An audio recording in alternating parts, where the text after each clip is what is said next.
de Cristo mora en ese corazón, llena de tu presencia, cólmame de bendición, cólmame, cólmame, ven ahora y cólmame, cólmame de tu presencia, ven, oh ven y cólmame. Santo Espíritu lo puede, cuando como no lo sé, mas si tú mis ruegos oyes, hoy que yo seré. Cólmame, cólmame, ven ahora y cólmame, cólmame de tu presencia, ven, oh ven y cólmame. Débil soy, flaqueado, todo más me postro a tus pies, para que tu amor eterno, fuerte, puro y fiel me des. Cólmame, cólmame, ven ahora y cólmame, cólmame de tu presencia, ven, no ven y cólmame. Lávame, salva cuerpo, alma y espíritu, ya no me vuelvas fuego, suéltate, bondad me colma tú, cólmame, cólmame, ven ahora y cólmame, cólmame de tu presencia, ven, oh ven y cólmame. Amén, gloria a Dios.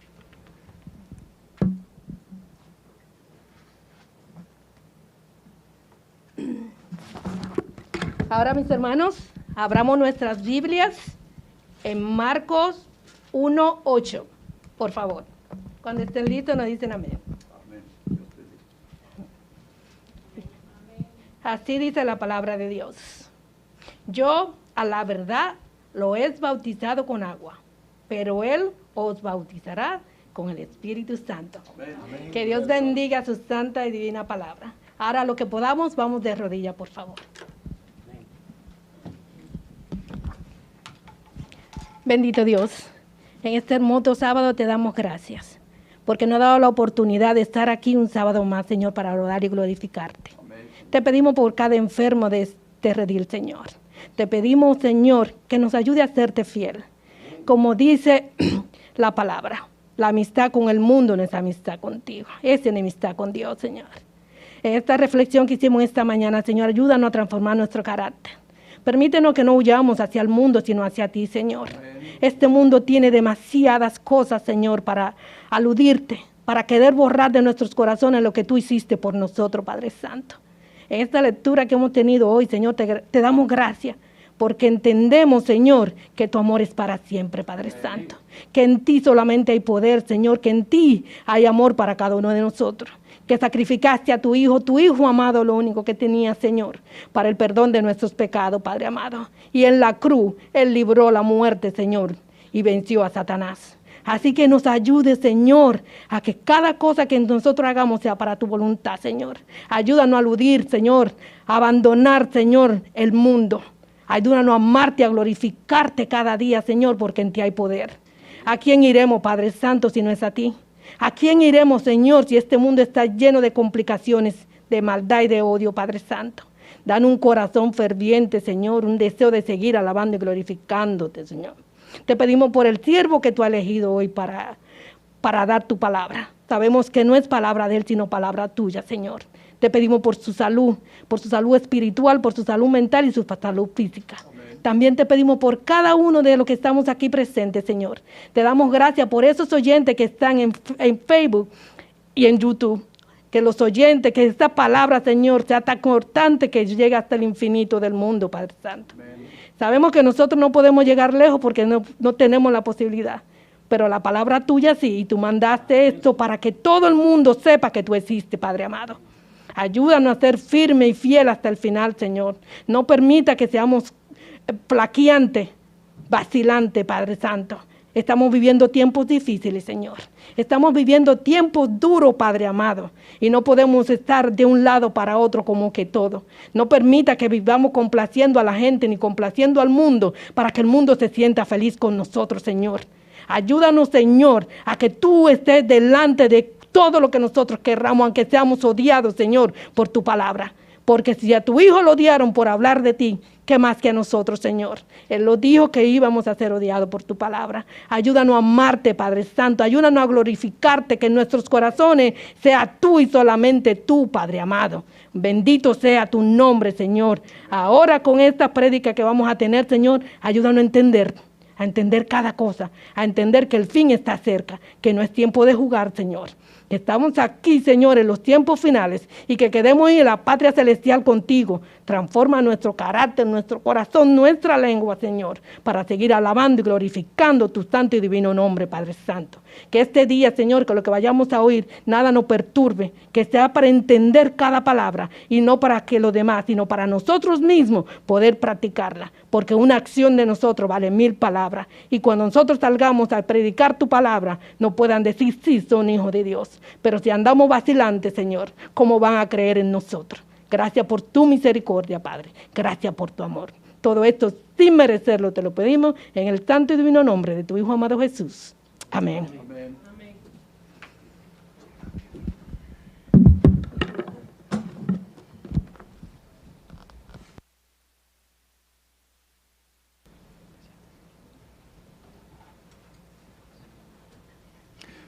Vamos ahora a escuchar una ofrenda musical por medio de nuestra joven Gabriela Cruz. Así que vamos a pedir a Gabriela que pase y tenga esta hermosa alabanza para la gloria del Señor.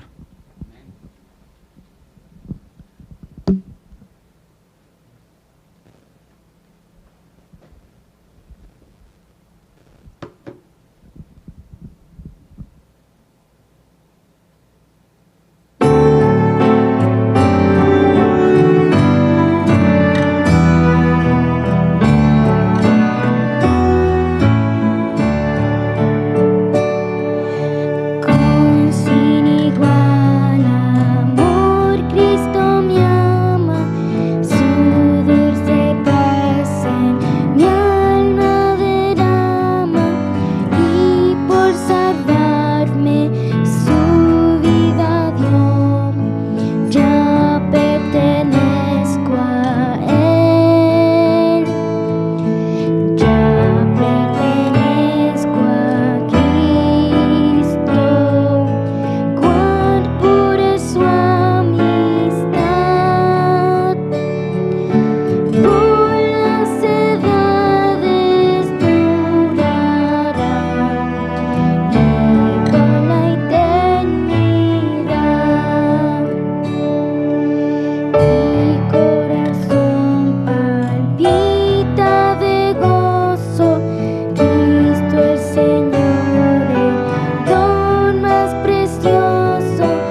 Alabado sea el Señor por Jesús, ¿verdad, hermanos? Gloria al Señor.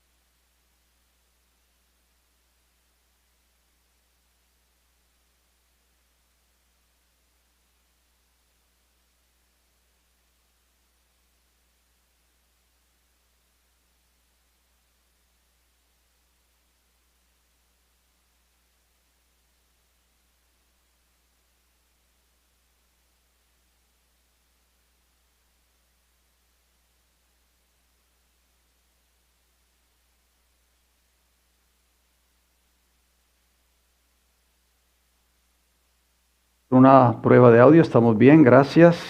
Queridos hermanos, es una gran bendición poder estar nuevamente con ustedes compartiendo la palabra de Dios. Hoy vamos a abundar un poquito más, hermano, señor director, si estamos bien ahí en enfoque.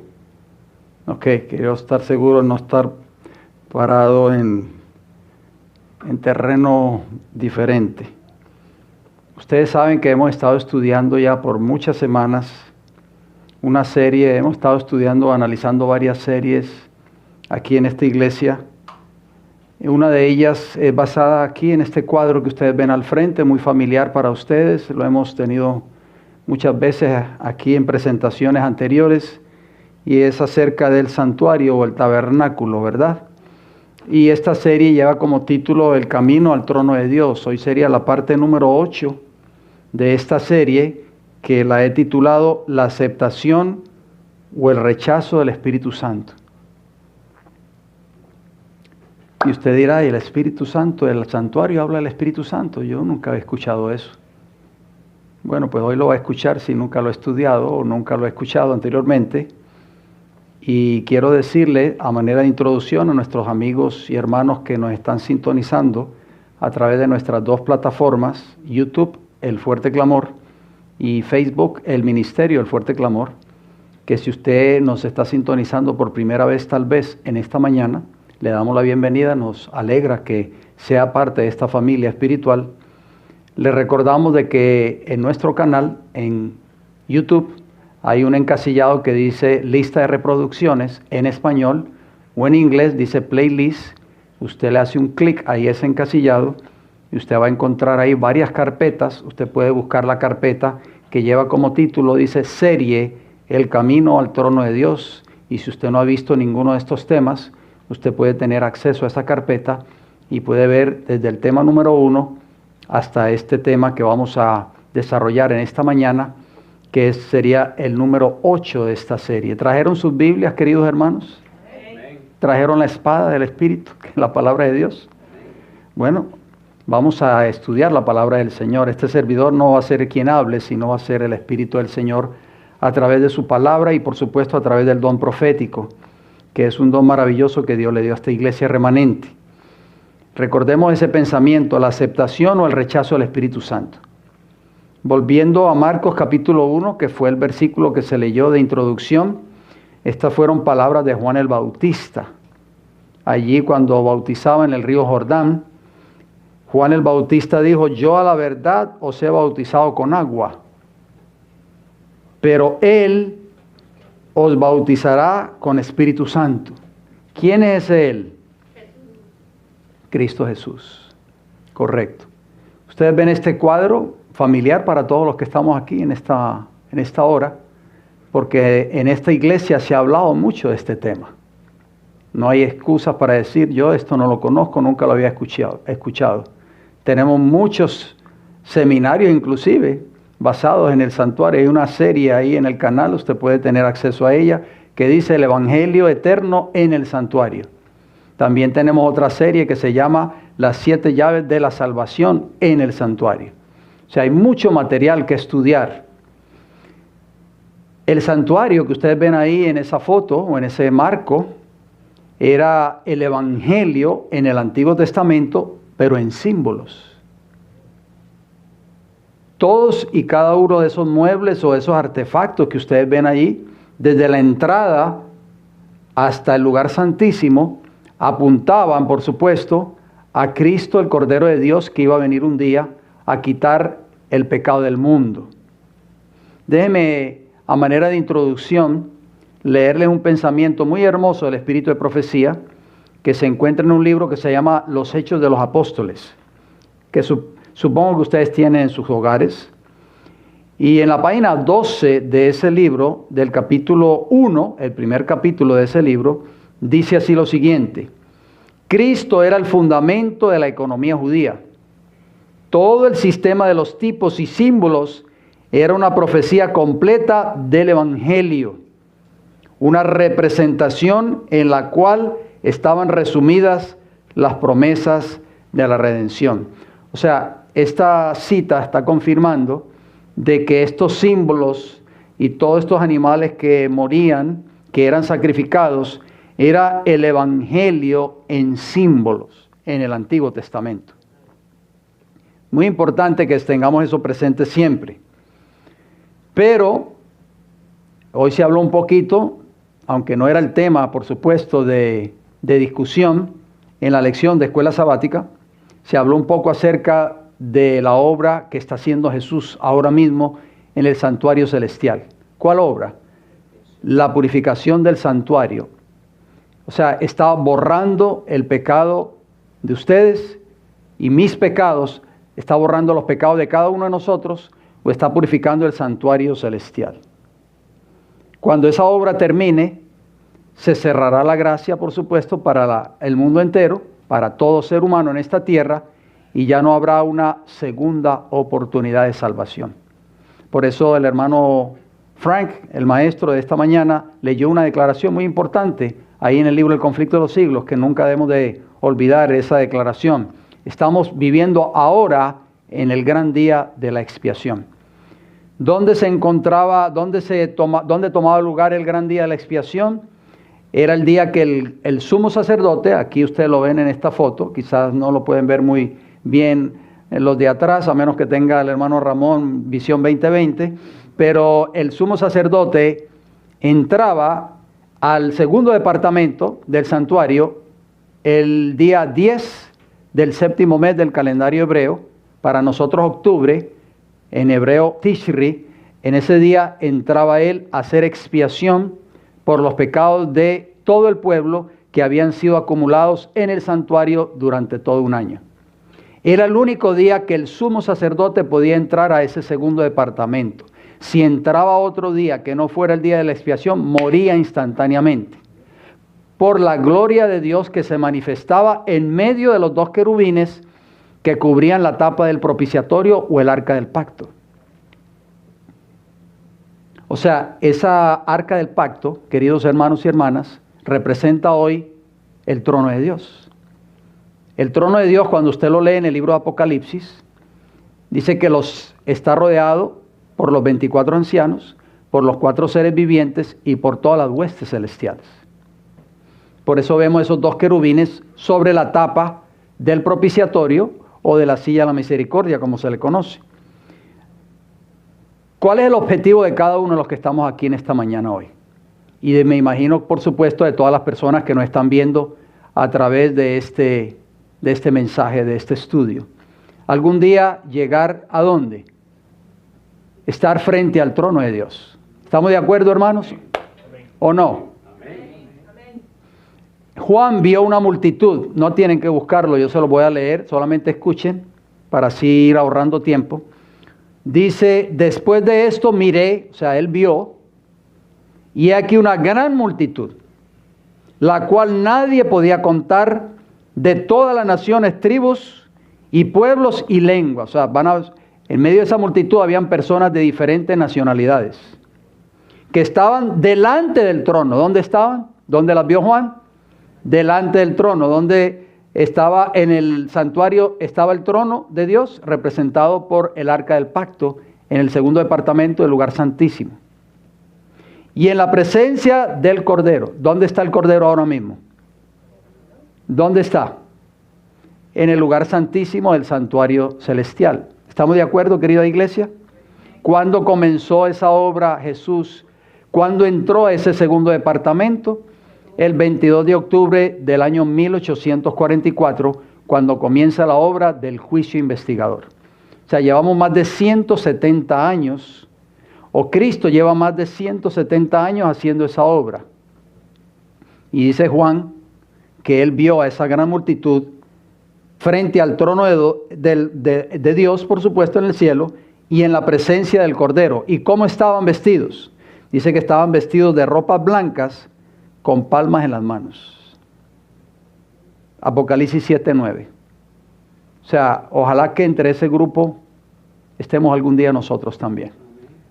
Vamos a vestir esas ropas blancas que significan la justicia de Cristo, limpia de todo pecado, de toda mancha de pecado, y esas palmas representan la victoria que finalmente van a alcanzar los redimidos cuando estén frente al trono de Dios. Fíjense bien, cuando usted mira este cuadro, lo hemos visto tantas veces, ya estamos familiarizados con él. Muchos ministros hoy o predicadores pasan un detalle muy importante cuando hablan del santuario. ¿Cuál detalle? La puerta. La puerta era la que daba acceso ¿a dónde? A la primera parte del santuario terrenal, conocida como el patio o como el atrio. Sino que estos ministros o predicadores cometen el error cuando están hablando del santuario, se van directamente al altar de los sacrificios y a la fuente del lavacro, que eran los únicos dos objetos que habían en el patio o en el exterior o en el atrio, o sea, la parte de afuera del tabernáculo. ¿Por qué pasan por alto la puerta? Si la puerta es tan importante. La puerta es muy importante. Esa puerta representaba ¿a quién? A Cristo. ¿Y por qué es importante esa puerta? Porque la puerta es el primer paso que da el pecador arrepentido si quiere un día alcanzar la vida eterna. ¿Estamos de acuerdo? ¿Qué significa eso? Significa la aceptación de Cristo en su vida y las condiciones del Evangelio. Oigan bien, o sea, el pecador al pasar por la puerta, primero tiene que aceptar a Cristo como su Salvador personal. Y número dos, aceptar las condiciones que da el Evangelio. Oigan bien, condiciones que debemos nosotros vivir o aceptar o obedecer si queremos algún día entrar al reino de los cielos. Pero hay otros que van más lejos. Hay otros que dan el salto de garrocha. ¿Saben cuál es el salto de garrocha? ¿Saben lo que es una garrocha? Bueno, usted busca en el diccionario y ¿se acuerdan cuando hablamos hace un par de semanas atrás acerca de las carreras que se hacían en Corinto?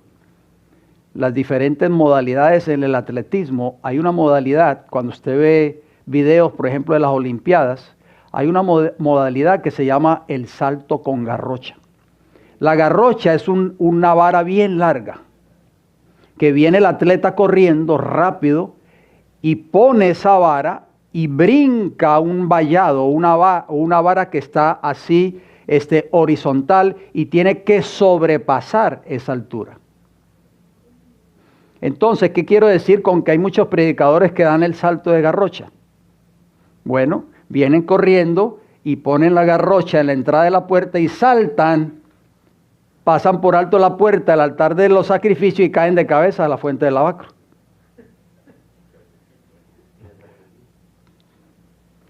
¿Ustedes están entendiendo lo que yo quiero enseñarles o no? ¿Qué significa eso? Cuando hablamos de la fuente del lavacro, vemos en ella ¿qué? ¿Qué vemos en ella? Agua. Era el único utensilio que contenía agua. ¿De dónde provenía esa agua? En el desierto hay agua. ¿De dónde provenía entonces? ¿De dónde será que los sacerdotes tenían que viajar kilómetros y kilómetros y kilómetros allá afuera para venir y traer agua al campamento? Esa agua provenía de la roca, ¿verdad? de esa roca que abastecía la sed del pueblo de Israel y proveía agua para la sed, para calmar la sed de los miembros del pueblo de Israel y también de los animales. Esa agua representa ¿a quién? A Cristo Jesús, el agua de vida. Entonces, los ministros que dan el salto de garrocha, al pasar por alto la experiencia número 1 de la puerta y la experiencia del altar de los sacrificios, le dicen a las personas, porque cuando nos hablan de agua, ¿qué es lo primero que se nos viene a la mente? Bautismo. ¿Representará la fuente del lavacro el bautismo? ¿Qué ustedes creen? No me tienen que contestar, piensen un momentito solamente. Entonces, los ministros le dicen a las personas, bautízate primero, que no te preocupes, poco a poco tú vas dejando todas esas cosas que no le agradan a Dios. Esos ministros están dando el salto de la garrocha. Pasan por alto primero la puerta y después el altar de los sacrificios.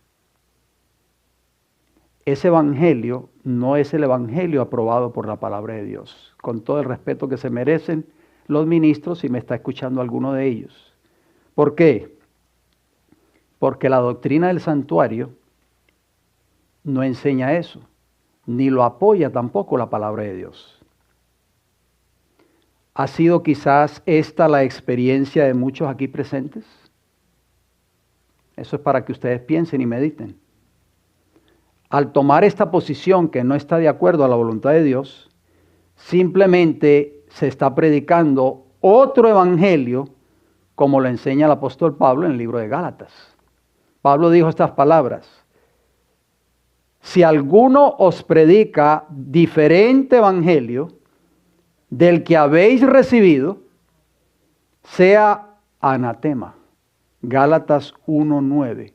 Eso, en la palabra anatema en griego es maldito. O sea, Pablo estaba bien claro en cuanto a eso. El salto de garrocha que están dando hoy muchos ministros, le están diciendo a las personas, bautícese primero, no se preocupe.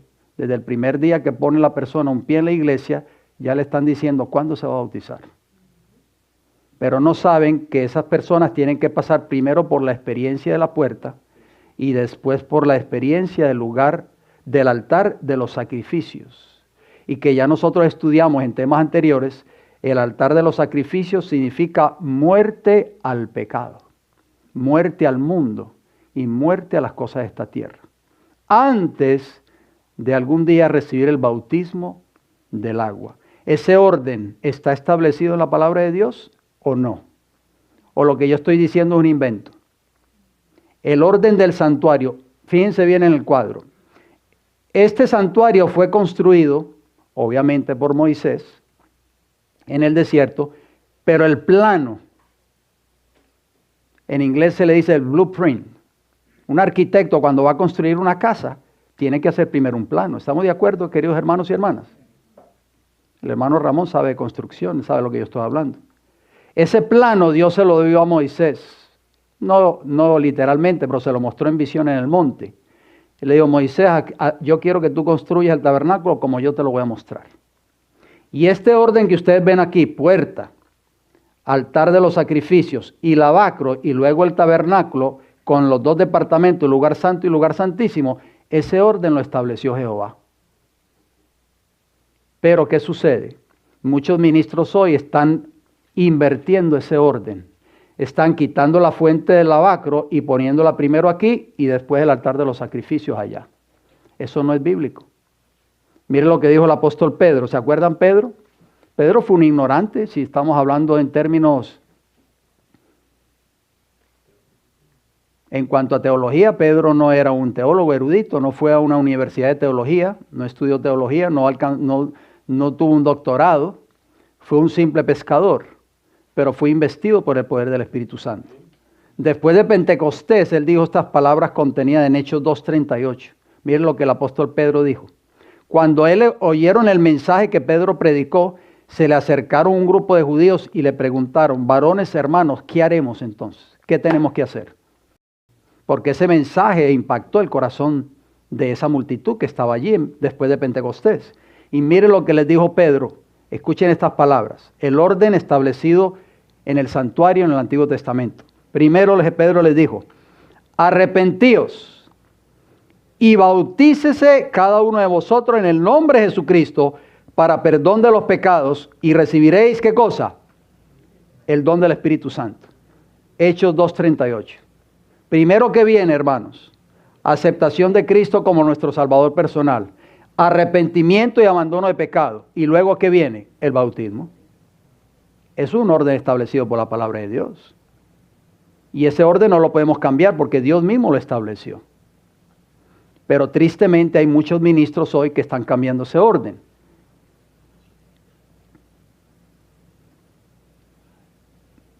Cuando hablamos de agua, como les dije anteriormente, lo primero que se nos viene a la mente es el bautismo. Y yo no estoy diciendo que el agua no representa el bautismo, pero en primera instancia, oigan bien, lo vamos a estudiar en esta hora, en primera instancia el agua, número uno, es símbolo de limpieza. ¿Para qué se usa el agua? Para limpiar. Cuando vemos agua, la vemos en la fuente del lavacro. Ahí está, que venía después del altar de los sacrificios. Aunque está relacionada con el bautismo, como les dije, en primera instancia simboliza, ¿qué cosa? El Espíritu Santo. Vamos a estudiarlo hoy a través de la palabra de Dios. El Espíritu Santo es dado a los que hayan aceptado y estén viviendo la experiencia de la puerta y del altar de los sacrificios. Y como lo acabamos de leer en Hechos 2:38, y noten lo que agrega Hechos 3:19, Pedro dice, arrepentíos y convertíos. Primero viene el arrepentimiento, el abandono del pecado, muerte al pecado, y después viene el bautismo, no antes. Y dice, para que sean borrados vuestros pecados, para que vengan de la presencia del Señor tiempos de refrigerio. Ese refrigerio está relacionado con el derramamiento de la lluvia tardía. ¿Qué es lluvia? Es agua, ¿verdad? Y esa lluvia tardía es el derramamiento del Espíritu Santo en el tiempo del fin. Esto que acabo de leer está, repito, Hechos 3:19. Acompáñenme en el libro de Éxodo, por favor, si son tan amables. Éxodo, capítulo 30. Mire las palabras que da el Señor en estos textos. Hechos 30 y el versículo 20. Hechos 30:20. Dice así. Está hablando de la fuente de bronce, que dicho sea de paso, esa fuente del lavacro fue hecha de bronce. Ese era el material con que fue hecha esa fuente. Dice que el 19 primero de Éxodo 30, dice, y de ella se lavarán Aarón y sus hijos las manos y los pies.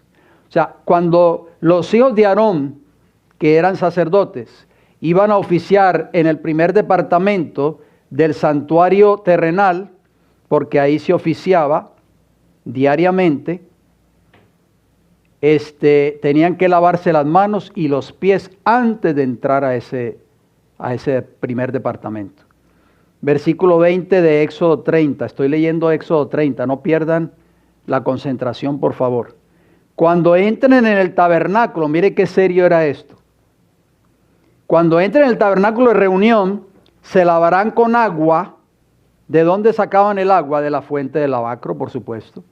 Era el único lugar donde había agua. Para que no mueran. Y cuando se acerquen al altar para ministrar, para quemar la ofrenda encendida para Jehová. O sea, todo esto estaba bien detallado. Estos fueron órdenes exclusivas de Jehová, no inventadas por Moisés. O sea, esto es más serio de lo que nosotros nos imaginamos. O sea, los sacerdotes no podían entrar a oficiar al santuario sin antes lavarse dos cosas. Las manos y ¿qué más? Los pies. Porque allí se manifestaba la presencia del Señor. Y esto es una lección para nosotros hoy. Cuando Moisés se acercó a la zarza ardiente, Él dijo, pero qué raro, un arbusto seco en medio del desierto, incendiado, quemándose, pero no se consume. Yo voy a ver qué es eso. ¿Qué será? Cuando estaba acercándose, oyó una voz y dijo, Moisés, quita el calzado de tus pies, porque el lugar que estás pisando es que tierra santa. ¿Por qué era santo ese lugar? Porque estaba allí la presencia de Jehová. Cuando Josué vio a ese guerrero, cuando Josué se apartó un poco para orar, porque ya el pueblo de Israel iba a cruzar el Jordán para entrar a Jericó, que era el primer obstáculo que ellos iban a tener para empezar a tomar posesión de la tierra prometida, o sea, la Canaán terrenal, Josué se apartó para orar al Señor y pedir su dirección. Y de momento ve a un guerrero y le preguntó, ¿tú eres de los nuestros o eres de nuestros enemigos? ¿Y qué le contestó el guerrero? Yo soy el príncipe del ejército de Jehová. ¿Quién era ese príncipe del ejército de Jehová? Jesús. Y cuando Josué se acercó, le dijo, quita el calzado de tus pies, Josué, porque el lugar que estás pisando es tierra santa. Por eso nosotros tenemos que aprender esta lección, querida iglesia. Cuando nosotros entramos por la puerta de este recinto, por muy humilde que sea este lugar, aquí se invoca la presencia del Señor. Nosotros al entrar por las puertas de este recinto tenemos que entrar con reverencia, con un espíritu de santidad, porque está la presencia del Señor. Nunca se nos olvide ese concepto, por favor. ¿Qué más sigue diciendo el libro de Éxodo? Éxodo 40, allí mismo, y el versículo 30. Noten lo que dice Éxodo 40, versículo 30. Y puso la fuente entre el tabernáculo de reunión y el altar, o sea, entre el tabernáculo y el altar de los sacrificios. En medio de esos dos estaba la fuente. Y puso en ella agua, ¿para qué? Para lavar. ¿Dice para lavar o para tomar? Para lavar, ¿verdad? Les hago una pregunta para que meditemos. ¿Puede el hombre por sí solo ser limpio? ¿Qué ustedes creen? Espiritualmente hablando, por supuesto. Miren las palabras que Job dijo alguna vez. Job dijo estas palabras. ¿Quién hará limpio a lo inmundo? Nadie. Eso está en Job 14:4. O sea, ¿puede el hombre por sí solo ser limpio? ¿Sí o no, querida iglesia? No. Por eso Job hizo esa pregunta. ¿Puede o qué hará limpio a lo inmundo? Nada. Lo único que nos puede hacer limpios a nosotros de todas nuestras inmundicias y pecados, la sangre de Cristo Jesús. Hay un hermoso libro que ustedes tienen en sus hogares que se llama El Camino a Cristo. En el capítulo 2 de ese libro, la página 18 dice lo siguiente. Debe haber un poder que obre desde el interior. Un poder. Oigan bien. Tiene que obrar en nosotros ¿desde a dónde? Desde adentro para afuera. No desde afuera para adentro. Desde el interior. ¿Y qué va a obrar ese poder? Dice, una vida nueva de lo alto.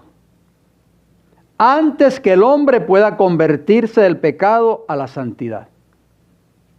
Ese poder es ¿quién? Es Cristo. Por eso Job decía, ¿quién hará limpio a lo inmundo? Ningún ser humano puede hacerlo, solamente Cristo.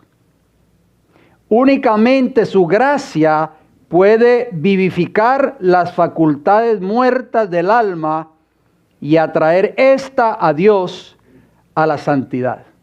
Por eso es que el pecador, el primer paso que tiene que dar es que la puerta, que es aceptar a Cristo como su Salvador en su vida. ¿Quién hace esa obra?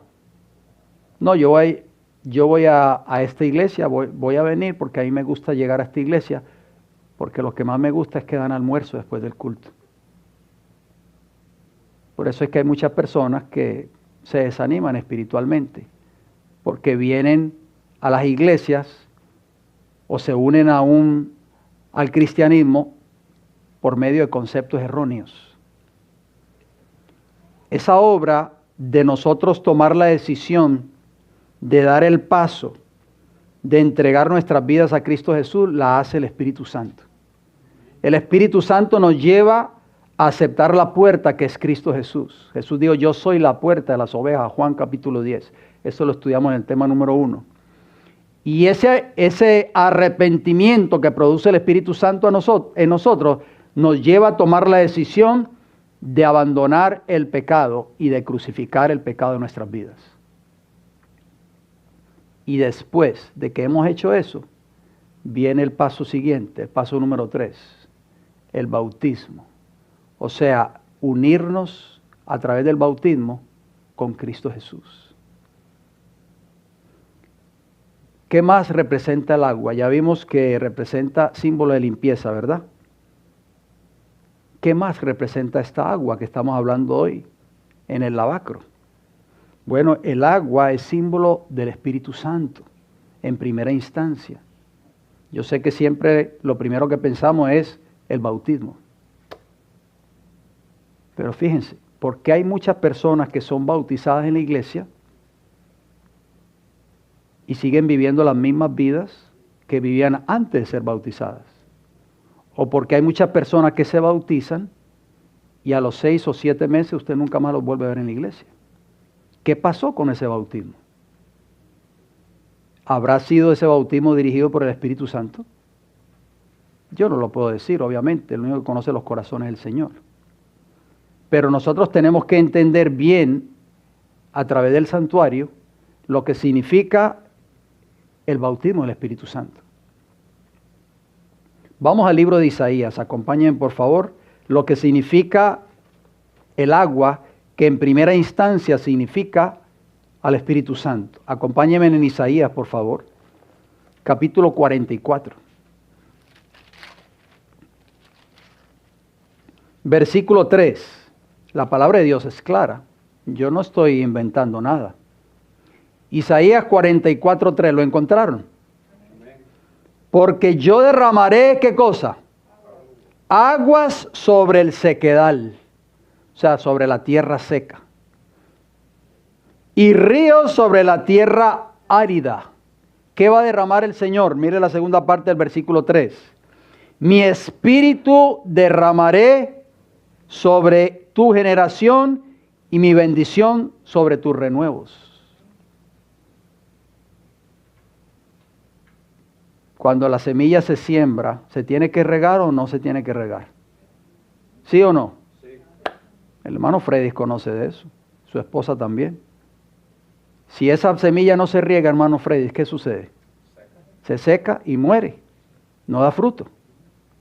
Para nosotros poder dar frutos en nuestra vida cristiana, después de que hemos pasado por la experiencia de la puerta y el altar de los sacrificios, tenemos que recibir el Espíritu Santo. Porque si no nos vamos a secar espiritualmente. ¿Sabe qué va a suceder?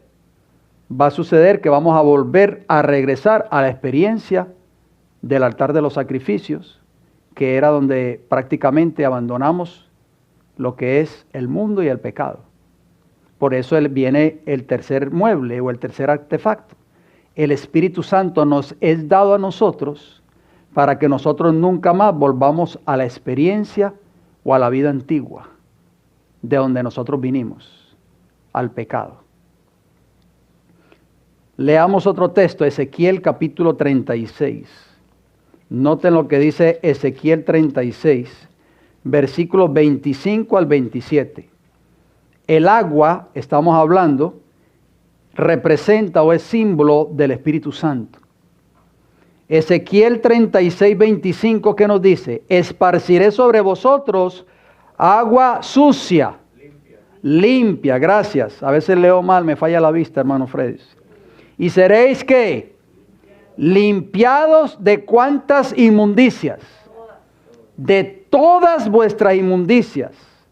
Y de todos vuestros ídolos os limpiaré. Nosotros tenemos que creer esta palabra. ¿tiene Dios el poder para limpiarte a ti y limpiarme a mí de todos mis pecados? ¿O no? ¿O de algunos pecados? Bueno, la Biblia dice de todas, no dice de algunas. De todas. Versículo 26. ¿Qué viene después de que Dios nos limpia?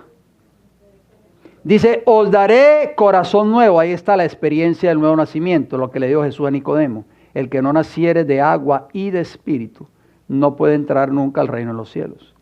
Os daré corazón nuevo y pondré espíritu nuevo dentro de vosotros. O sea, ya ustedes no van a seguir viviendo la vida antigua, la vida de pecado. Ya ustedes son nuevas criaturas. Por eso Pablo dijo, el que está en Cristo, nueva creación. Eso es lo que significa criatura, nueva creación es. ¿Quién puede hacer esa obra? El Creador. El hombre no la puede hacer. El pastor de la iglesia no la puede hacer. La iglesia a la cual tú asistes no la puede hacer. Así tú lleves 20 o 30 años en la iglesia. Esa obra de crear un nuevo ser en tu vida, solo la puede hacer el Espíritu de Dios. ¿Saben que la Biblia en el libro de los Salmos dice que el Espíritu Santo es creador también?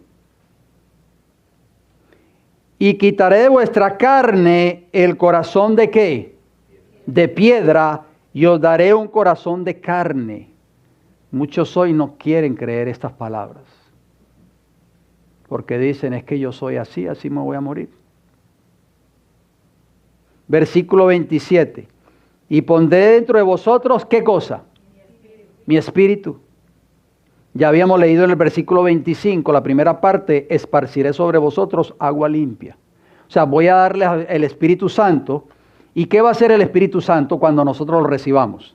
La segunda parte del versículo 27 dice, haré que andéis en mis estatutos y guardéis mis preceptos y los pongáis por obra. Maravilloso. Es el plan de la redención. Es el evangelio, queridos hermanos y hermanas. Que en el antiguo estaba en símbolos, pero ahora es una realidad. O sea, si nosotros predicamos otro evangelio, el evangelio de la garrocha, estamos predicando, ¿qué cosa? Un evangelio falso. No un evangelio de acuerdo a lo establecido en la palabra de Dios. ¿Y qué dice Ezequiel? Allí mismo, no tienen que ir muy lejos. Ezequiel 37. Ya vimos que el Espíritu Santo, representado por el agua, Dios nos lo da para que nosotros podamos vencer seamos primero limpiados de todas nuestras inmundicias y de todos nuestros ídolos y podamos andar en los mandamientos de la ley moral de Dios. Pero noten lo que dice Ezequiel 37, 23. Llegaron allí. Ezequiel 37, 23 dice, ni se contaminarán ya más con sus ídolos. Fíjense que dice que ya no más. O sea, el bautismo del Espíritu es tan importante que muchos hoy no lo entienden. ¿Por qué? Porque el Espíritu Santo, al que lo recibe, dice que esa persona ya no se contamina más con sus ídolos, con sus abominaciones y con todas sus rebeliones. O sea, ya no sigue transgrediendo abiertamente más la ley moral de Dios. Y los salvaré de ¿cuántas rebeliones? De todas sus rebeliones. ¿Lo creemos? Yo lo creo porque lo dice la palabra de Dios. Con las cuales pecaron. ¿Y qué más sigue diciendo? Y lo limpiaré. ¿Con qué iba a limpiar el Señor al ser humano de acuerdo a Ezequiel 36, 25? Con agua, representada por el Espíritu Santo. Y me serán ¿por qué? Por pueblo, y yo seré a ellos por Dios. Hermosas palabras, ¿verdad? Es el meollo del Evangelio, queridos hermanos y hermanas. Es el Evangelio de Apocalipsis 14, 6. El Evangelio no es solamente decir Jesús te ama y murió por ti en la cruz. Todo el mundo sabe eso. Hasta el criminal más abiertamente allá afuera sabe que Cristo murió por él en la cruz del Calvario y que Jesús es el Hijo de Dios, a menos que sea un ateo. O sea, estos textos que acabamos de leer de Ezequiel 36, 25 al 27 y de Ezequiel 37, 23 nos enseñan dos cosas. ¿Cuáles dos cosas? Número uno, la promesa del Espíritu Santo nos es dada para transformar nuestra naturaleza pecaminosa. Y número dos, solo el Espíritu Santo puede darnos la capacidad y el poder para obedecer la ley de Dios y vencer el pecado en nuestras vidas. ¿Saben que así lo describe el espíritu de profecía? Yo sé que el hermano Frank siempre trae sus libros, no sé si tenga el deseo de todas las gentes. ¿Tiene el deseo de toda la gente, hermano Frank? Bueno, acompáñeme en la lectura, le voy a dar la cita, página 625 del libro del deseo de todas las gentes, capítulo 73. Mire qué interesante declaración que vamos a leer a continuación. Es una declaración que vale oro, queridos hermanos y hermanas. Repito la página, el deseado de todas las gentes, página 625. Los profetas del Antiguo Testamento enseñaron esta lección que ustedes y yo estamos escuchando en esta hora. La sierva del Señor también la enseñó. Deseado de toda la gente, 625 dice, el Espíritu iba a ser dado como agente regenerador. Está hablando del Espíritu Santo porque está en mayúscula, no en minúscula. Y sin esto el sacrificio de Cristo habría sido inútil. Fíjese bien, ¿dónde tomó lugar el sacrificio de Cristo? En el altar de los sacrificios, representado en el primer mueble después de que usted pasaba la puerta. El sacrificio de Cristo no hubiese sido inútil si no hubiese sido dado, ¿qué cosa? El Espíritu Santo. Mire cómo sigue diciendo la declaración. El poder del mal se había estado fortaleciendo durante siglos. Y la sumisión de los hombres a este cautiverio satánico era asombrosa. O sea, los hombres estaban cautivos en el pecado prácticamente. Por eso, como leíamos en Job capítulo 14, versículo 4, ¿quién hará limpio a lo inmundo? Él mismo responde, nadie. Solamente el único que puede hacer limpio a lo inmundo es Cristo Jesús, a través de su Santo Espíritu. Noten lo que sigue diciendo, escuchen esta declaración, queridos hermanos y hermanas, por favor. El pecado podía ser resistido y vencido únicamente por la poderosa intervención de la tercera persona de la divinidad, que iba a venir no con energía modificada, sino en la plenitud del poder divino. Qué hermosa declaración. Pero sigamos leyendo un poquito más abajo de esa misma página, 625, el deseado de toda la gente. Repito, capítulo 73. El Espíritu es el que hace eficaz lo que ha sido realizado por el Redentor del mundo. O sea, lo que Cristo hizo en el altar de los sacrificios, el Espíritu Santo, el agua, hace esa obra eficaz en nuestras vidas. Por el Espíritu es purificado el corazón. Por el Espíritu llega a ser el creyente partícipe de la naturaleza divina. Para nosotros poder obedecer los mandamientos de la ley de Dios, tenemos que ser partícipe de esa naturaleza divina. Y usted dirá, ¿y eso qué es? Bueno, nacer de nuevo, nacer de agua y de espíritu. Cristo, oigan bien, ha dado su espíritu como poder divino, ¿para qué, hermanos?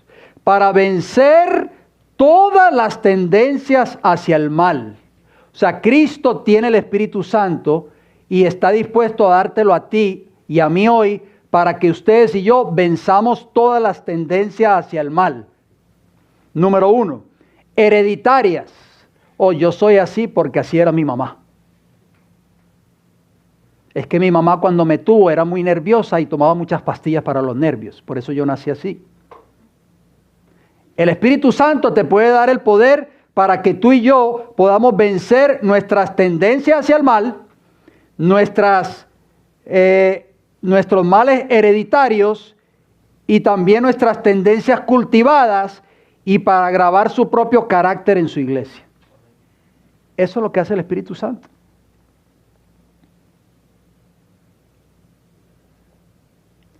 Aunque se nos ha prometido el Espíritu Santo, oigan bien, porque es una promesa, Dios, dice Jesús, ¿quién de sus hijos, quién teniendo un hijo, si le pide pan, le da una piedra? O si le pide un huevo, le da una serpiente.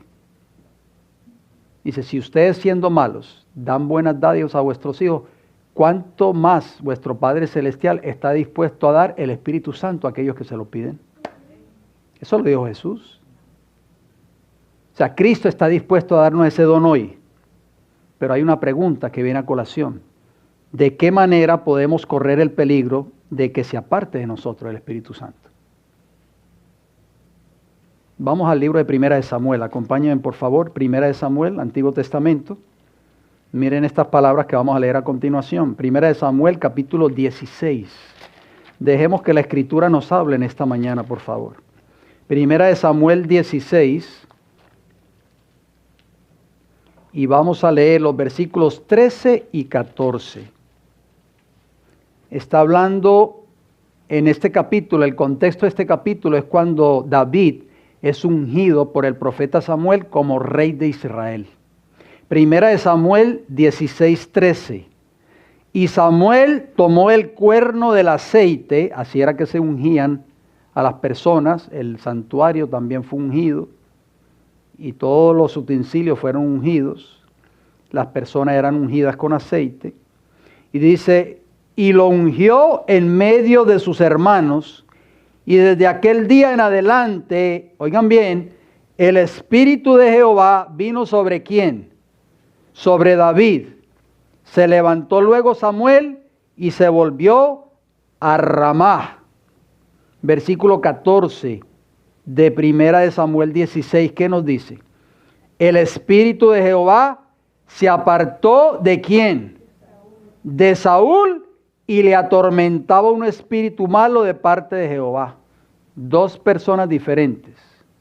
Uno recibe el Espíritu Santo y el otro se aparta el Espíritu Santo de él. David recibe el don del Espíritu Santo y Saúl, el primer rey de Israel, el Espíritu Santo lo abandona. ¿Por qué, hermanos? Porque Saúl fue desobediente a la palabra de Jehová. Y ahí donde está el meollo. Nosotros podemos también incurrir en que el Espíritu Santo se aparte de nosotros si insistimos, si este fuera el caso, por supuesto, o si insisten las personas en querer desobedecer la palabra de Dios. Allí mismo en 2 de Samuel, leímos primera, pero vamos a 2 de Samuel, el capítulo 24. Estas fueron prácticamente las palabras, capítulo 23, 2 de Samuel 23, estas fueron prácticamente las últimas palabras de David antes de morir. Noten lo que dice el versículo 1 de 2 de Samuel 23. Estas son las palabras postreras de David. Dijo David, hijo de Isaí, dijo aquel varón que fue levantado en alto, el ungido del Dios de Jacob. Fue ungido por Samuel, ya lo leímos. David fue puesto en alto nuevamente porque se arrepintió de su pecado. O sea, ahí vemos la gracia y la misericordia de Dios.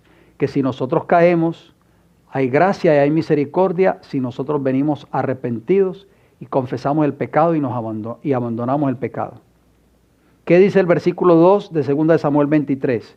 El Espíritu de Jehová ha hablado por mí y su palabra ha estado en mi lengua.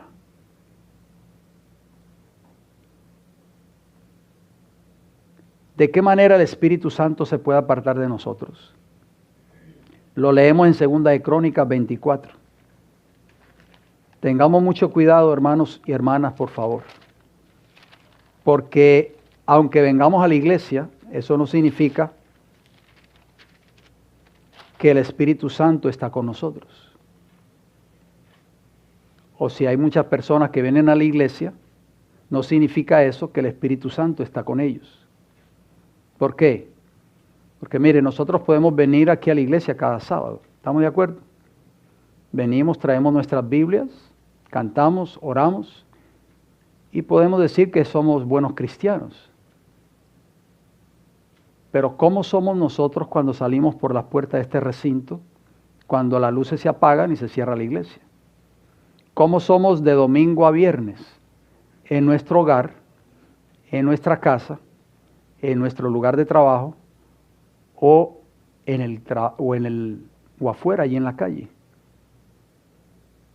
Eso es la pregunta que tenemos que hacer y contestarnos. Segunda de Crónicas 24:20, noten cómo dice. Entonces el Espíritu de Dios vino sobre Zacarías. ¿El Espíritu de quién?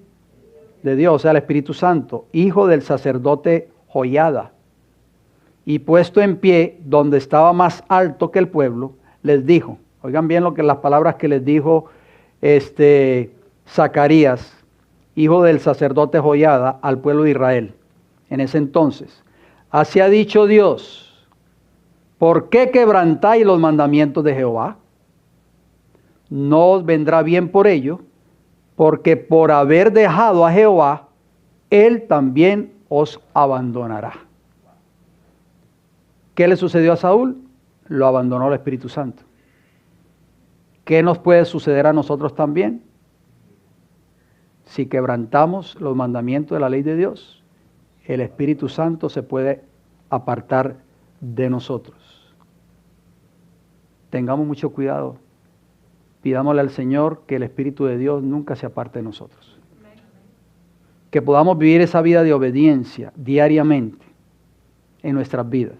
Donde quiera que vayamos, podamos vivir la vida que Cristo vivió. Recuerden, hermanos, que el pastor de la iglesia no está ahí, o el hermano de la iglesia no está ahí para ver lo que nosotros hacemos en privado. Pero está el ojo escudriñador de Jehová, que nos mira, y el ángel anotador toma nota de todo lo que hacemos. Nuestras palabras, nuestras acciones, nuestros actos, nuestro comportamiento. Todo ese registro sube al cielo diariamente. El Espíritu Santo no es dado para que podamos, el Espíritu Santo nos es dado para que ustedes y yo podamos vencer a Satanás. Sin el poder del Espíritu Santo, nunca podremos vencer al enemigo ni a sus tentaciones. Acompáñenme en Isaías capítulo 59. Hay una hermosa promesa. Isaías 59 y el versículo 19. Isaías 59, 19. Y después vamos a leer otro texto más allí en Isaías.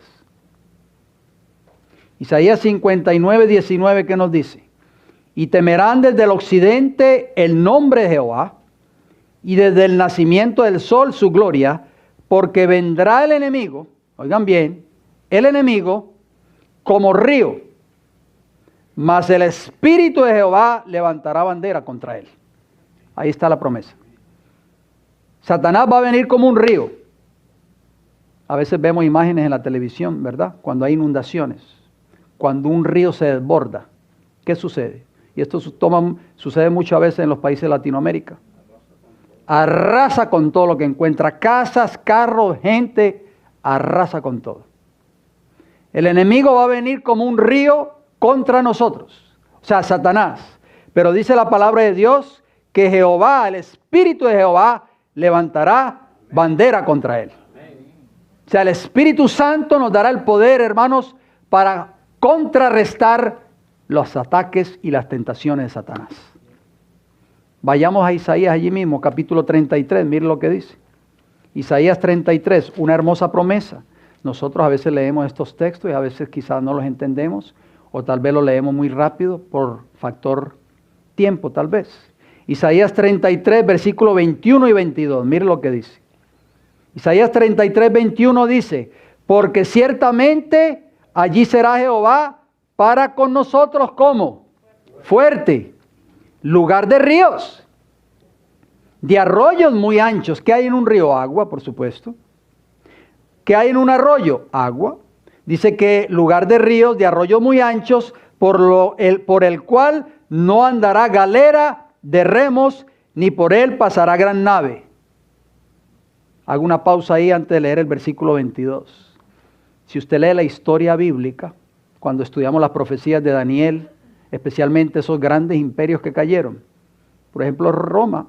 Si usted ve, yo nunca he visitado Roma, pero las personas que han ido a Roma, está el famoso río, ¿cómo se llama este río? Se me va el nombre de la mente ahora mismo. Hay un río que los romanos adoraban, que pasa prácticamente por la ciudad de Roma. En los días de Babilonia estaba el río Éufrates. Allí Daniel tuvo muchas visiones, junto al río Éufrates, junto a Hidekel, en fin, todos estos grandes ríos de Sinar. ¿Por qué? Porque estas grandes ciudades había un río que las dividía. Porque prácticamente el río era como un cerco de protección contra los invasores y contra los enemigos. Pero si usted lee el versículo 21, dice, allí va a estar es Jehová con ustedes, fuerte, lugar de ríos, de arroyos muy anchos, por lo cual no andará galera de remos, ni por él pasará gran nave. Jerusalén era muy vulnerable ante los ataques de los enemigos en ese entonces. ¿Por qué? Porque a Jerusalén no lo rodeaba ningún río. Por eso llegó Nabucodonosor y llegó Roma en el año 70, invadieron a Jerusalén, la destruyeron. Tuvieron más fácil acceso a la ciudad de Jerusalén. Pero Jehová le está diciendo al pueblo de Israel, si eran fieles, yo voy a hacer para ustedes un río. Y no va a pasar por ese río ni galera de remos, ni por él pasará gran nave. O sea, el enemigo no va a pasar por ahí, porque yo voy a estar con ustedes. ¿Estamos entendiendo, hermanos? Mire lo que dice el versículo 22, mire qué hermosa promesa. Porque Jehová es nuestro juez. Jehová es nuestro legislador. Jehová es nuestro rey.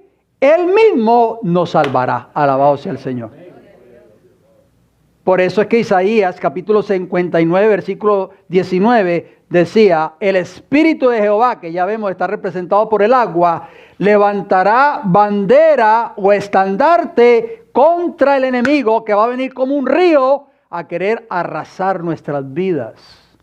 Pero estas promesas, queridos hermanos y hermanas aquí presentes, y a nuestros queridos hermanos y amigos que nos escuchan en esta hora, son solo para los obedientes, no para los desobedientes. Porque estas promesas, si al pueblo de Israel en los días de Isaías, de Jeremías y de Ezequiel y de Daniel hubiesen sido fieles y se hubiesen aferrado a estas promesas, nunca hubiese llegado Nabucodonosor a Jerusalén. Pero ellos apostataron de esa verdad.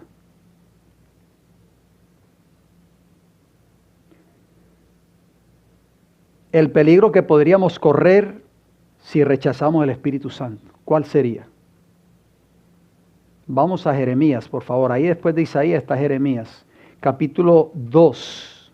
Mire lo que dice Jeremías 2. Mire el peligro que ustedes y yo, que cada uno de nosotros, sin excepción de nadie de los que estamos aquí presentes, podríamos correr si rechazamos el Espíritu Santo representado por el agua de la fuente del lavacro. ¿Cuál sería? Jeremías 2.3, que este fue el error o el pecado que cometió la nación de Israel en los días de Jeremías y en los días de Isaías, porque Isaías y Jeremías eran contemporáneos. Por eso es que esas promesas que le acabamos de leer en Isaías 59 y en Isaías 33 no se cumplieron con ese Israel antiguo. Noten lo que dice Jeremías 2.13. ¿Qué dice Jeremías 2.13? Porque dos males ha hecho mi pueblo. ¿Cuál pueblo? El pueblo de Israel. Había hecho dos males. ¿Cuáles fueron esos dos males? Me dejaron a mí fuente de agua viva, o sea, rechazaron el Espíritu Santo. Y cavaron para sí cisternas rotas que no retienen agua. ¿Estamos entendiendo el mensaje en esta hora? ¿Qué es una cisterna? Bueno, cisterna es depósito subterráneo. En los días bíblicos se cavaba en la tierra y se hacía un depósito subterráneo donde se recogía y se conservaba agua, bien sea a través de la lluvia o de algún río o manantial. Pero ¿qué había hecho Israel? Habían rechazado la fuente de agua viva, que es Cristo Jesús a través del Espíritu Santo. Y se habían cavado ellos mismos cisternas. Pero esas cisternas, ¿cómo estaban? Estaban rotas, estaban prácticamente secas. O sea, esto toma lugar hoy en este tiempo, ¿de qué manera? De yo o ustedes o cualquiera de nosotros aquí presentes rechazar la palabra de Dios que fue inspirada por el Espíritu Santo, como dice el apóstol Pedro, y aceptar yo mi propia condición o tomar mi propia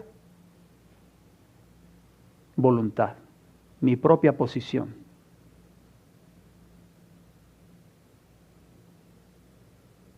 Jesús habló del Espíritu Santo. Esa agua que está representada, por supuesto, estamos hablando del Espíritu Santo. Vayamos al libro de Juan, capítulo 14. Miren lo que Juan nos dice en Juan, capítulo 14, y esto es muy importante en la recta final de este estudio. Vamos a leer unos textos que no los podemos olvidar nunca, porque son palabras de nuestro Señor Jesús. Juan 14, versículos 16 y 17 primeramente. Por favor, queridos hermanos, no perdamos la concentración.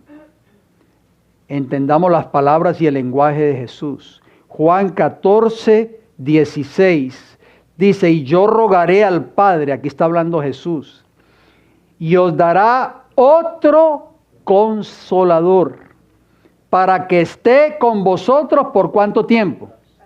Para siempre. Esto es condicional, por supuesto. No quiere decir que nosotros vamos a tener el Espíritu Santo y vamos a estar viviendo abiertamente en delitos y pecados. O vamos a estar transgrediendo la ley de Dios. ¿Qué pasó con Saúl? El Espíritu Santo se apartó de él. El Espíritu Santo va a estar con nosotros para siempre, siempre y cuando nosotros mantengamos la experiencia de la puerta y del altar de los sacrificios. Les recuerdo, por si ya se les olvidó, aceptación de Cristo como mi Salvador personal en la puerta y crucifixión de mi vida de pecado y de dejar de transgredir ya la ley moral de Dios. Morir al pecado, en otras palabras, lo que dice Pablo en Romanos capítulo 6. Versículo 17 de Juan 14, ¿qué dice? El Espíritu de verdad, al cual el mundo no puede recibir. ¿Por qué no lo puede recibir el mundo? Porque el mundo está en abierta transgresión. Pero vosotros le conocéis porque mora con vosotros y estará en vosotros. O sea, hoy más que nunca necesitamos esa agua representada por el Espíritu Santo, para que el Espíritu de Dios pueda morar en nosotros. Vayamos allí mismo en Juan, el versículo 26 del mismo capítulo. Mire lo que dice. Mas el Consolador, el Espíritu Santo, ahí lo rectifica Juan. ¿Quién es el Consolador? El Espíritu Santo. A quien el Padre enviará en mi nombre, Él va a hacer dos cosas. Él os enseñará todas las cosas, número 1, y os recordará, número 2, todo lo que yo os he dicho. ¿Qué hace el Espíritu Santo? Nos va a enseñar todas las cosas. ¿Cuáles cosas? ¿Cuáles cosas? Todo lo que está en la palabra de Dios. El Espíritu Santo nos enseña, pero no nos obliga a aceptarlo. Eso está en opción de nosotros. Si queremos aceptar esta verdad en nuestras vidas o rechazarla. O sea, Él nos va a enseñar todas las cosas, o sea, toda la verdad. ¿Y qué más agrega Jesús hablando del Espíritu Santo? Porque podríamos correr el riesgo de rechazar el Espíritu Santo. Mire lo que dice Juan 16:13. Lean por favor conmigo. Juan 16:13. ¿Qué dice? Pero cuando venga el Espíritu de verdad, fíjese que habla del Espíritu de verdad. Él os guiará ¿a cuánta verdad? A toda la verdad. Porque no hablará por su propia cuenta, sino que hablará todo lo que oyere y os hará saber las cosas que habrán de venir. Si el Espíritu Santo nos va a enseñar y guiar a toda la verdad, ¿qué podría pasar con los que rechacen la verdad o todas las verdades que han conocido? Piense por favor un momento. Usted viene a esta iglesia cada semana y escucha palabra de Dios, la verdad que Dios tiene para este tiempo. El Espíritu Santo lo va a guiar a usted, me va a guiar a mí. ¿A qué? A toda esta verdad. Si yo la acepto, el Espíritu de Dios va a obrar un cambio en mi vida, va a transformar mi vida completamente. Pero si yo la rechazo, esa verdad, ¿qué va a suceder? Va a suceder lo que dice Hebreos 10:26. Porque si pecásemos voluntariamente después de haber recibido el conocimiento de la verdad, que nos fue dada, por supuesto, por medio del Espíritu Santo, como lo acabamos de leer, ya no queda más sacrificio por los pecados. O sea, podemos correr el riesgo de cometer el pecado imperdonable. Si usted o yo hemos conocido una verdad y la hemos rechazado después, podemos caer en lo que dice aquí Hebreos 10:26, y esto sí que sería bien serio.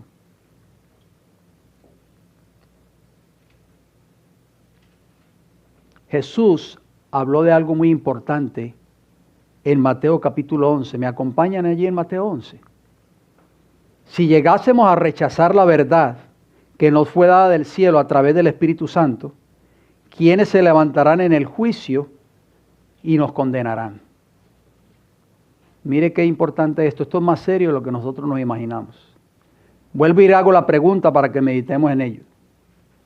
Si llegásemos a rechazar la verdad, si este fuese el caso, que nos fue dada del cielo, porque Pedro dice en 2 de Pedro 1:21 que todos los hombres en el antiguo hablaron y escribieron siendo inspirados por el Espíritu Santo. O sea, esta verdad que usted y yo poseemos hoy, que es la palabra de Dios, como dice Juan 17:17, santifícalos en tu verdad, tu palabra es verdad, nos fue dada a través del Espíritu Santo. ¿Y de dónde vino esa verdad? Del cielo. Entonces, si nosotros llegásemos a rechazar esta verdad, ojalá que ese no sea el caso, por eso es que tenemos que orar diariamente para que el Espíritu de Dios no se aparte nunca de nosotros, para que nos mantenga fiel en la verdad que hemos conocido. Pero si eso llega a pasar o está pasando en tal vez muchas personas hoy, ¿quiénes en el día del juicio se van a levantar y nos van a condenar? Y yo sé que usted va a decir, Satanás. Vamos a leerlo. ¿Están listos para leerlo? Mateo capítulo 11. Acompáñenme por favor en Mateo 11. Estas son palabras muy fuertes y fueron palabras pronunciadas por Jesús. Mateo 11, versículos 20 al 24. Escuchen lo que dice. Entonces comenzó a reconvenir a las ciudades en las cuales había hecho muchos de sus milagros, o sea Jesús, porque no se habían arrepentido. ¿No se habían qué? ¿Dónde en el santuario está la experiencia del arrepentimiento? Altar de los sacrificios. No se habían arrepentido. ¿Y qué les dijo Jesús a esas ciudades en el versículo 21? ¡Ay de ti, Corazín! ¡Ay de ti, Betsaida! Porque si en Tiro y en Sidón se hubieran hecho los milagros que han sido hechas en vosotras, tiempo ha que se hubieran ¿qué? Arrepentido en silicio y en ceniza. Noten lo que dice el versículo 22. Presten mucha atención. Por tanto os digo que en el día del juicio, ¿en qué día? En el día del juicio será más tolerable el castigo para Tiro y para Sidón que para vosotras. Porque allí en esas ciudades, como Corazín, como Betsaida, se predicó la verdad. Usted aquí viene cada semana y escucha verdad del cielo, ¿o no? Vayamos al versículo 23. Y tú, Capernaum, que eres levantada hasta el cielo, hasta el Hades serás abatida, porque si en Sodoma se hubieran hecho los milagros que han sido hechos en ti, habría permanecido hasta el día de hoy. Versículo 24. Por tanto os digo que en el día del juicio será más tolerable el castigo para la tierra de Sodoma que para ti. Está hablándole Jesús ¿a quién? A Capernaum. Ustedes leen inglés. ¿Cuántos leen inglés? ¿Cuántos pueden aquí leer en inglés? Bueno, les voy a dar una cita. Acuérdense que el sábado pasado yo les entregué el disco que ustedes pueden instalar en la computadora y ahí ustedes pueden encontrar esa cita. Esa cita se encuentra en Review and Herald del 1 de agosto de 1893, en el párrafo 3. ¿Sabe qué dice la hermana White que representa Capernaum?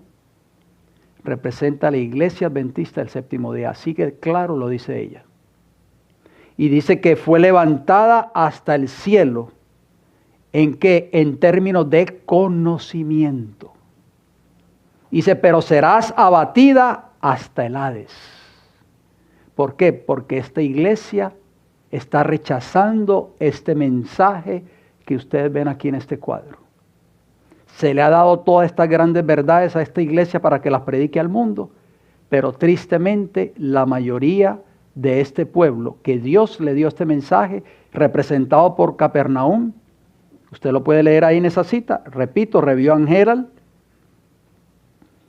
1 de agosto de 1893, el párrafo 3, si usted lee inglés, usted lo puede leer ahí, y ella compara a Capernaum con la iglesia adventista del séptimo día. Vayamos a otro texto, allí mismo en Mateo, pero el capítulo 12. Mire otra sentencia. Otra sentencia, queridos hermanos y hermanas, no podemos nosotros pasar por alto esto que estamos leyendo. Mateo 12, 41 y 42, ¿qué dice? Mateo 12, 41. Los hombres de Nínive, oigan bien, Nínive, ¿qué se nos viene a la mente cuando leemos Nínive? A Jonás. Se levantarán ¿en qué época? En el juicio con esta generación, o sea, contra el pueblo en ese entonces, con nosotros hoy. Y la condenarán porque ellos sé que se arrepintieron. A la predicación de Jonás, y he aquí más que Jonás en este lugar, o sea, yo soy mayor que Jonás. Por eso Jesús cuando le dijo a los judíos, antes que Abraham fuese yo soy, a este hombre hay que apedrearlo, está cometiendo una blasfemia. Versículo 42 de Mateo 12. La reina del sur se levantará en el juicio también. Oigan bien, hermano, esto es serio. Con esta generación y la condenará. Porque ella vino de los fines de la tierra para oír la sabiduría de Salomón. Y he aquí más que Salomón en este lugar. Yo les voy a hacer una pregunta, mediten en esta pregunta por favor. ¿Cuánto tiempo, cuántos años llevas tú, querido hermano y hermana, escuchando la verdad en esta iglesia? ¿Un año tal vez?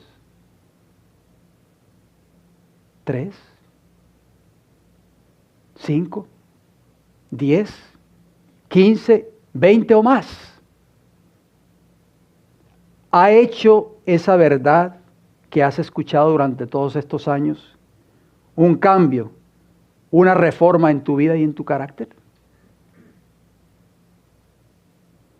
¿Quiénes un día podrían condenarnos en el juicio si llegásemos a rechazar la verdad del Evangelio y la palabra de Dios, demostrando que no ha hecho un cambio en nuestras vidas? ¿Quiénes ustedes creen que un día también podrían condenarnos en el juicio, se levantarían con nosotros en el juicio? Número 1, ¿saben quién?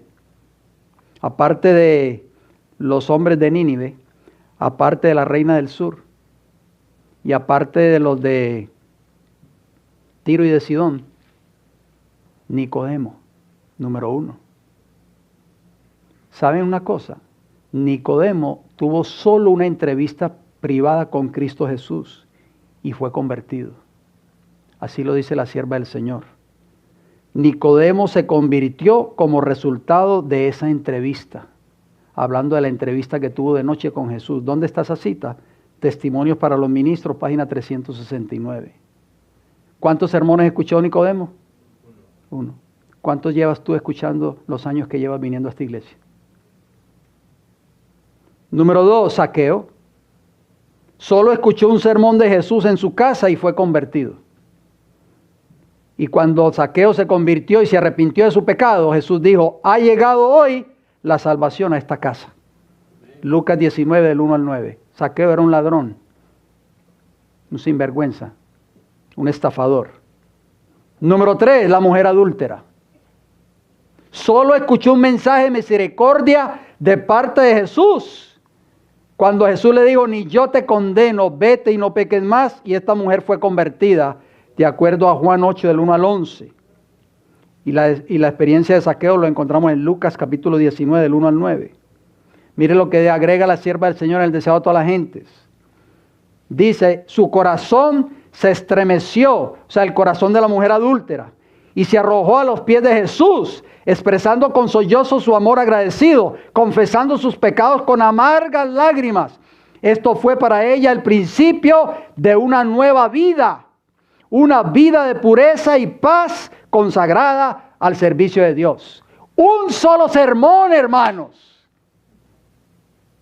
Vete y no peques más, ni yo te condeno. Y noten cómo agrega la sierva del Señor. Esa mujer penitente llegó a ser uno de sus discípulos más fervientes. Con amor y devoción abnegados, retribuyó su misericordia perdonadora. El deseado de todas las gentes, página 426, capítulo 50. Si nosotros nos perdemos, esa mujer se va a levantar contra nosotros en el día del juicio y dice, yo solamente escuché un sermón y tú estuviste 50 años en la iglesia de Tampa. ¿Qué pasó? ¿Quién más? La mujer samaritana, no la podemos pasar por alto. Solo escuchó un sermón junto al pozo de Jacob de labios de Jesús y fue convertida de su vida de pecado y fue transformada. Eso está en Juan 4, del 1 al 42, ustedes conocen la historia. Solo un sermón. ¿Quién más? El joven ciego de nacimiento del capítulo 9 de Juan. Solo una orden de Jesús. Vete y lávate al estanque de Siloé. Y luego acepta a Cristo como el Hijo de Dios. ¿Crees tú en el Hijo de Dios? Le dijo Jesús cuando se lo encontró nuevamente. Y le dijo, Señor, ¿quién es para que yo crea en Él? El que habla contigo, Él es. Señor, yo creo en ti. Un solo mensaje, ve y lávate al estanque de Siloé. Y no podemos dejar pasar por alto el centurión romano de Mateo capítulo 8. Aunque pagano, solo tuvo una entrevista con Jesús y creyó él en su palabra y su siervo fue sanado. ¿Cuántos sermones más, queridos hermanos y hermanas, necesitaremos escuchar en esta iglesia para algún día ser transformados por el poder del Espíritu Santo? Estas personas que yo les acabo de mencionar solamente escucharon un sermón y fueron transformados. ¿Cuántas semanas de oración hemos experimentado en nuestra vida como adventistas? ¿Cuántas campañas? ¿Cuántas vigilias? ¿Cuántos mensajes hemos escuchado? ¿Qué ha hecho eso en nuestras vidas? Y termino con esto, el deseo de Dios.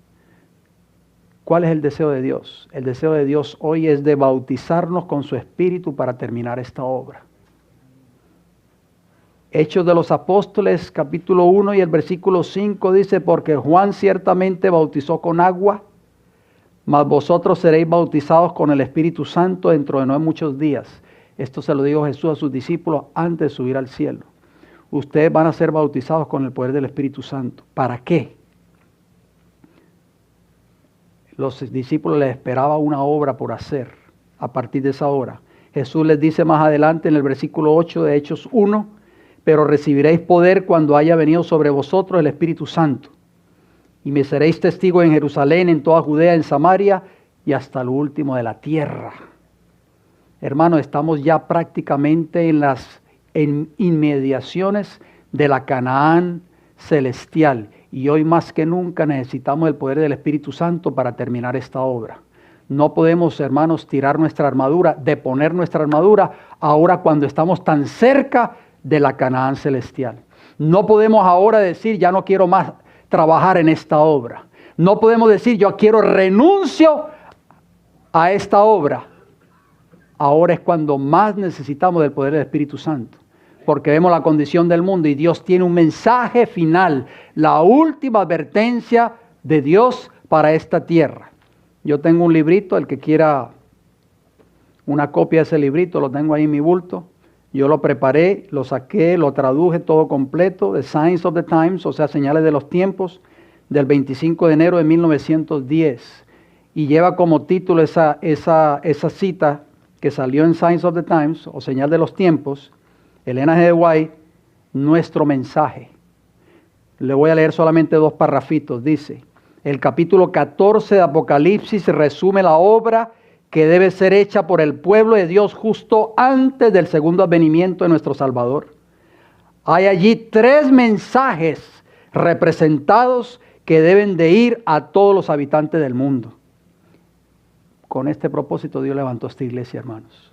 Aquí no estamos nosotros solamente para venir a socializarnos cada semana. Dios levantó esta iglesia aquí en Tampa con ese propósito, para dar este mensaje al mundo. Estos 3 ángeles representan el pueblo que acepta la luz de los mensajes de Dios y van hacia adelante como sus agentes para sonar la advertencia a través de lo largo y ancho de la tierra. En este día, Dios ha llamado a su iglesia, a cada uno de nosotros. Dios te está llamando a ti y a mí, querido hermano y amigo que me escucha en esta hora, a cada joven, a cada niño, a cada hombre, a cada mujer, miembro de esta iglesia. Dios ha llamado en este día a su iglesia, así como llamó al antiguo Israel, para que se levante como una luz en la tierra, por la poderosa hacha de la verdad. Los mensajes del primero, segundo y tercer ángel, Él ha separado a un pueblo de las iglesias y del mundo para traerlos hacia una cercanía más sagrada hacia Él mismo. Él los ha hecho los depositarios de su ley. Mire qué privilegio Dios nos ha dado como pueblo remanente. Nos ha hecho los depositarios de su ley, nos ha confiado las grandes verdades de la profecía para este tiempo. ¿Qué decíamos en Juan? Que el Espíritu Santo nos va a llevar a toda verdad. El mensaje del tercer ángel aumenta en importancia al acercarnos al cierre de la historia de esta tierra.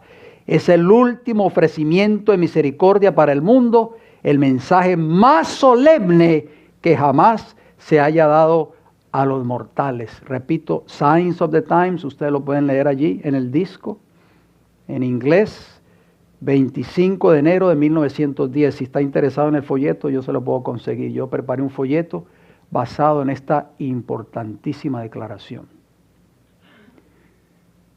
Termino con una nota histórica de la Iglesia Adventista. Algunos de ustedes han escuchado este nombre que les voy a mencionar, Annie Rebecca Smith. ¿Han escuchado alguna vez este nombre? ¿Saben quién fue Annie Rebecca Smith? Nació en 1828 y murió en 1855. Annie Rebecca Smith era una joven bautista que nació el 16 de marzo de 1828 en New Hampshire, allá en el norte, un estado del norte. Fue hija de Samuel Case y Rebecca Spalding Smith. Tuvo 3 hermanos, era la única mujer de la familia porque este matrimonio tuvieron 4 hijos.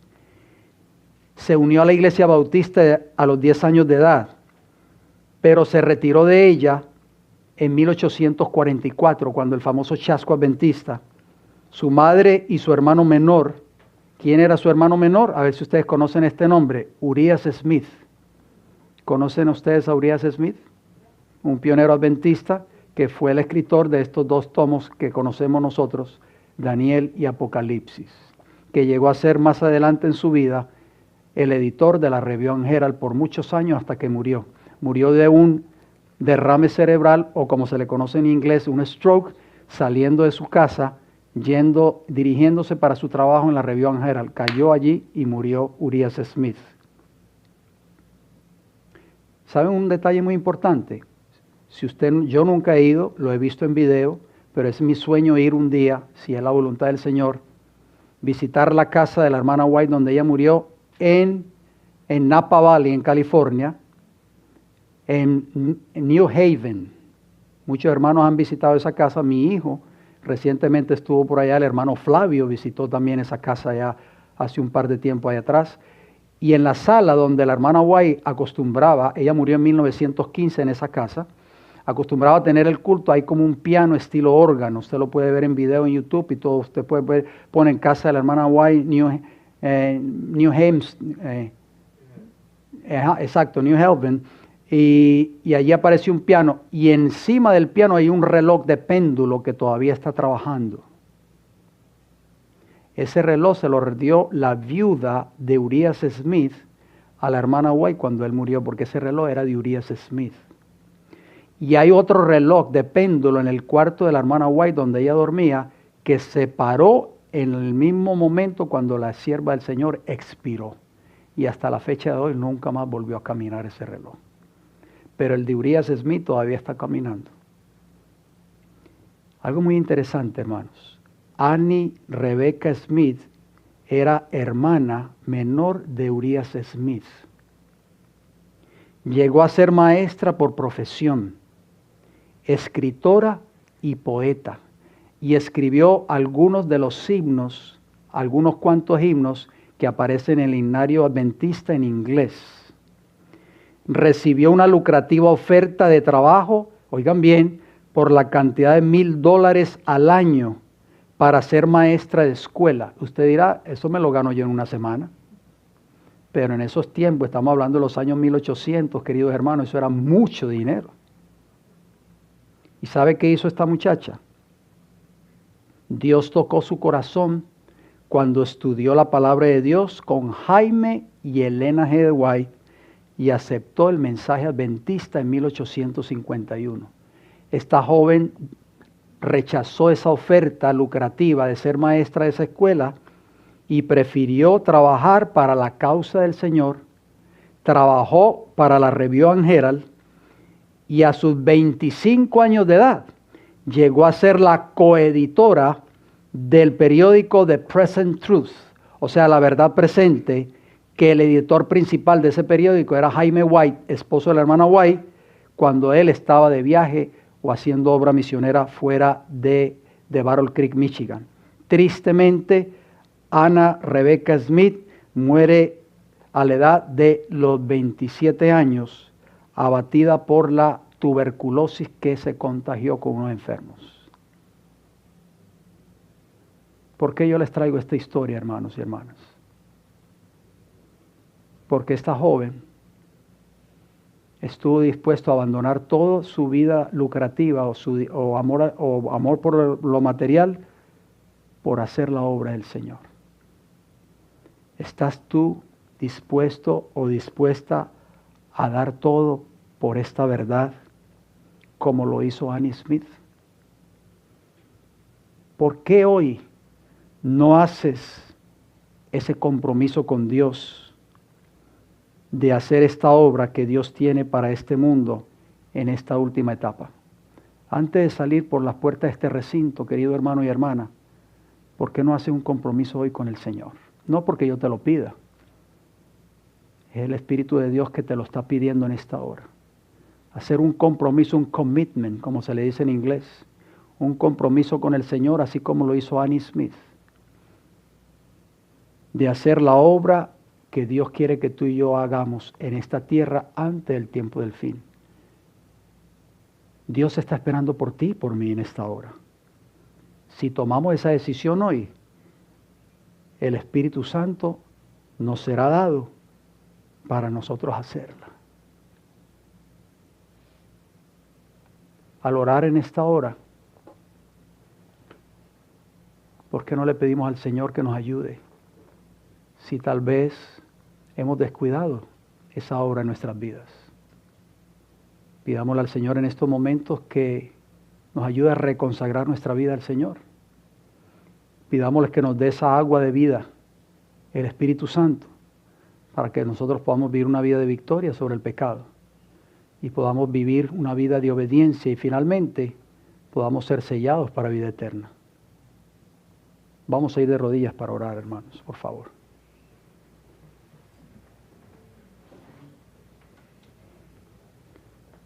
Amante Dios y Padre Celestial, gracias, Señor, por esta agua de vida eterna que está dispuesta Jesús a darnos a cada uno de nosotros. El poder de su Santo Espíritu obrando en nuestras vidas. Padre, yo confieso mi pecado delante de usted, Señor, porque me avergüenzo a veces hasta decir que llevo más de 40 años dentro del adventismo. Muchos hombres y mujeres, como los que acabamos de mencionar hoy, Señor, fueron transformados solamente con un sermón como fue Nicodemo. ¿Cuántos sermones yo he escuchado ya desde que soy adventista? ¿Cuántas campañas? ¿Cuántas semanas de oración? ¿Cuántas vigilias? Pero Dios todavía sigue teniendo misericordia de mí. Padre Santo, no me siento digno de llamarme su hijo. Me avergüenzo, Señor, decir que soy su hijo, Padre Celestial. Le pido, Padre, que usted me perdone y que no me deseche. Como decía el salmista David en el Salmo 51, le pedimos, Padre, que no quite de nosotros su Santo Espíritu. Que usted nos pueda dar esta agua en esta hora. Que si hemos descuidado apoyar este ministerio o esta obra, Señor, que nos ayude a recapacitar y a darnos cuenta que usted está necesitando. Usted no necesita de nosotros para terminar esta obra. Pero sí usted desea que nosotros seamos partícipes de la predicación del Evangelio a toda nación, tribu, lengua y pueblo. Ayúdanos a tomar una decisión, Señor, de trabajar por las almas que no conocen estas verdades. Si nosotros hemos conocido una verdad, si esa verdad ha hecho un cambio en nuestras vidas y nuestros corazones, nosotros podemos compartir esa verdad con otras personas que no la conocen y decirles de que hay un Salvador que tiene el poder para transformar nuestras vidas. Porque si nos ha cambiado a nosotros, también los cambiará a ellos. Padre, hay muchas personas allá afuera que están viviendo abiertamente en delitos y pecados. Pedimos su dirección para que usted nos lleve a ellos. Nos dé espíritu de sabiduría y conocimiento para hablarles del amor de Jesús. Para que ellos conozcan también que hay un Salvador y que hay esperanza para sus vidas. Satanás les dice a estas personas, quítate la vida, acaba con tu sufrimiento, acaba con tu vida de miseria, tírate de un puente, tírate de un quinto piso. Y muchas de estas personas están siguiendo los consejos o las insinuaciones de Satanás y están acabando con sus vidas. Padre, pero hay un Salvador que todavía intercede por nosotros en la cruz de Calvario, en el santuario celestial. Hay un Salvador que murió por nosotros en la cruz y está todavía intercediendo por nosotros. Ya muy pronto dejará de interceder. Esa puerta se está casi cerrando. Señor, ayúdanos en esta mañana a tomar una decisión de reconsagrar nuestras vidas a ti nuevamente, para que el Espíritu Santo pueda obrar en nuestros corazones. Transforma nuestros caracteres, Señor. Esos defectos heredados, esos defectos de carácter que nosotros podamos tener, lo estudiamos en esta hora, pueden ser vencidos solamente por el poder del Espíritu Santo. Hoy necesitamos más que nunca ese poder, Señor, en esta iglesia. Gracias por escucharnos, Señor. Acompáñanos el resto de este santo día de reposo. Bendiga a cada miembro, a cada hermano y a cada hermana aquí presente, a cada joven, a cada niño, a cada hogar aquí representado, Padre. Ayúdanos a estar más unidos hoy más que nunca,